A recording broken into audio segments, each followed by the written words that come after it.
Welcome to Love Will Love, a place where emotions meet stories. Here, we explore love, mystery, and the moments that change our lives forever. Every episode is a new journey. Are you ready to feel it? Don't forget to subscribe, like, and join us for the next story of Love Reborn. She promised herself she was done trying. Then loneliness arrived like a second winter quiet, heavy, endless, and even the smallest things hurt. An empty toothbrush holder, the other side of the bed folding into a valley. A laugh she almost remembered belonging to her. Sarah moved through her days as if she were underwater. There had been years before the silence, a marriage that began with fireworks and settled into fog. She had learned to fold herself small, to apologize for weather she hadn't made, to carry blame like groceries up 3 flights of stairs. One day she looked in the mirror and didn't recognize the woman looking back. The day he left was not loud. It was a door closing and a kettle going quiet. Freedom and abandonment arrived wearing the same coat. For years alone taught her the choreography of avoidance. Say you're busy, keep the lights low, let weekends collapse into Netflix and noodles. Nights were worst, she longed for a hand to hold. She tried dating like a dare. A few coffees that tasted like interviews. A kiss that felt like a mismatch. A fling that left her lonelier than before. She deleted apps in defiance and downloaded them in defeat. The profiles blurred into a single face with 2 bright teeth. She told herself she was done. She meant it. On a Tuesday that smelled like rain, a small voice pecked at her resolve. Try again. Not because she believed, because she wanted to. She sat at her kitchen table, the one with a scorch mark from a candle that had gotten too brave, and opened a blank dating profile. This time she wrote plainly, about honesty and closeness. She almost closed the laptop. She didn't. She hit publish, flinched, set the computer aside like it might bite, and went about pretending she hadn't just invited fate to her doorstep. A week later, a message blinked into being. Hey, I'm Jack. I'm pro-breakfast for dinner. Bad at apps, but good at awkward hyphies. Wanna try coffee? She laughed an involuntary sound that startled her hand, read it again. There was no line about being different from other guys. No pitch. Just a man who had chosen plain words and a small joke. She typed back before courage could drain. Coffee sounds civilized. I accept. They met at a cafe with mugs the size of aquariums. Jack was taller than his photos, less polished than most men she'd met online. He wore a sweater with 1 frayed cuff and apologized to the barista for taking too long to choose. Conversation found its own pace. He worked in IT, fixed things people gave up on, and played piano badly. She collected cookbooks she rarely used. There were silences, but none were heavy. When the mugs were empty, they kept sitting. I'm not sure I'm ready for a capital R relationship, he said. But I like being near you. She replied, me neither. Maybe we start with company. He grinned, like a cuddle buddy with context. It sounded silly. To Sarah, it sounded safe. They tried it. Thursdays became theirs. He arrived with a ridiculous fleece blanket covered in constellations and ginger ale in case of feelings. They watched a cooking show where every contestant cried over risotto. He rested his hand, palm up, like an invitation. She placed her hand there and felt her heartbeat misbehave. The joke title stuck. After a few weeks, Thursdays blurred into weekends.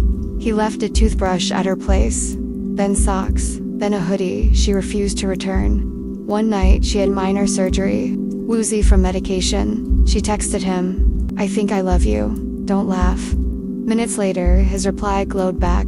Good, because I love you too. Sarah reread it 5 times, convinced the drugs were making her hallucinate.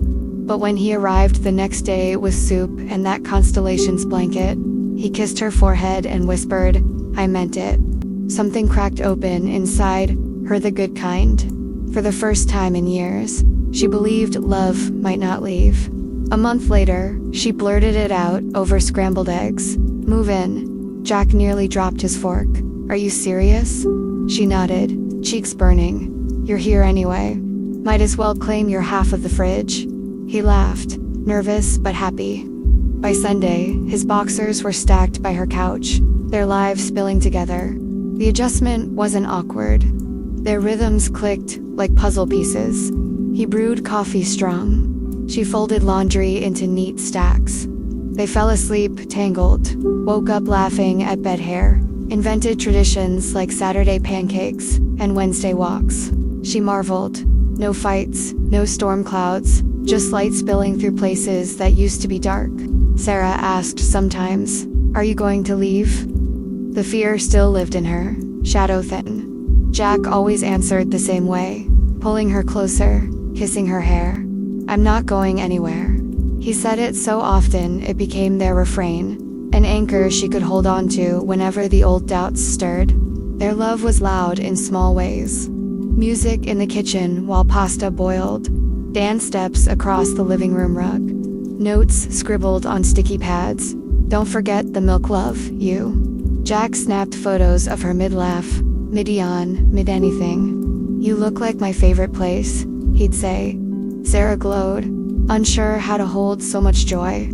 And then, a realization that startled her. Every missed connection, every heartbreak, every lonely night had been steering her here, to this man, in this apartment, at this exact moment. Like the universe had been rearranging furniture until the room was finally ready.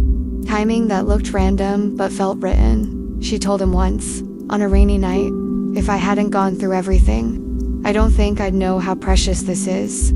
Jack nodded, sliding his arm around her. "I don't think I'd know how to love you the right way, if I hadn't been broken too." Their scars fit together like matching edges. Sarah stopped seeing herself as ruined. She saw herself as rebuilt. The depression still whispered sometimes. The mirror still asked questions, but now there was laughter in the answers. Love hadn't erased her pain, it had taught her how to live beside it. Softer, stronger, braver. One evening, as they watched stars on the balcony, wrapped in that silly constellation blanket, Jack said, "Crazy how a joke about being cuddle buddies turned into forever." Sarah smiled through tears. Maybe forever starts with small things. He pulled her close, and she knew he was right. Seasons changed. Summer bled into autumn, leaves crunching under their shoes during long walks. Winter brought cocoa nights and board games by candlelight. Each season stitched another layer onto their story. Sarah often paused mid-moment, just to breathe it in, to memorize the texture of joy she once thought she'd never feel again. Friends noticed too. "You're glowing," Mia teased one night.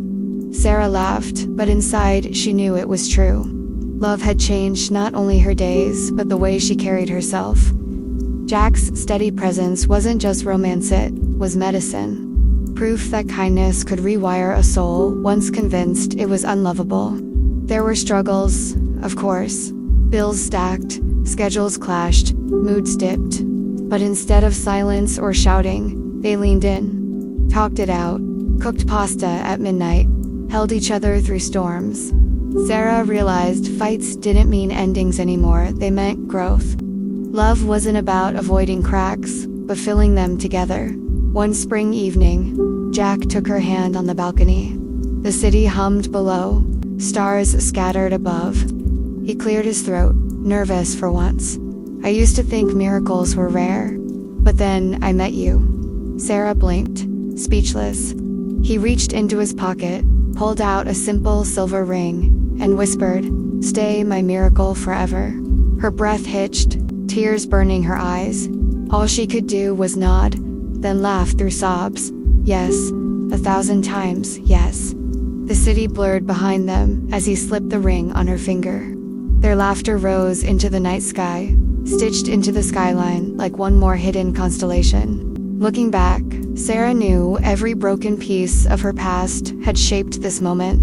Every scar was a map leading Hyde to Jack, to healing, to a future that finally felt safe. Love hadn't arrived in a grand gesture, but in sticky notes, scrambled eggs, and a blanket with stars. That was the real miracle. Now, years later, Sarah and Jack still joke about being cuddle buddies. Only now, it means family, home, and forever. Their story is proof. Love can find you after heartbreak, after doubt, after silence. Sometimes the universe just waits until you're ready to hold it tight and never let go. If this story touched you, don't forget to like, subscribe, and share your thoughts in the comments. Love has many faces. Which one will we discover next?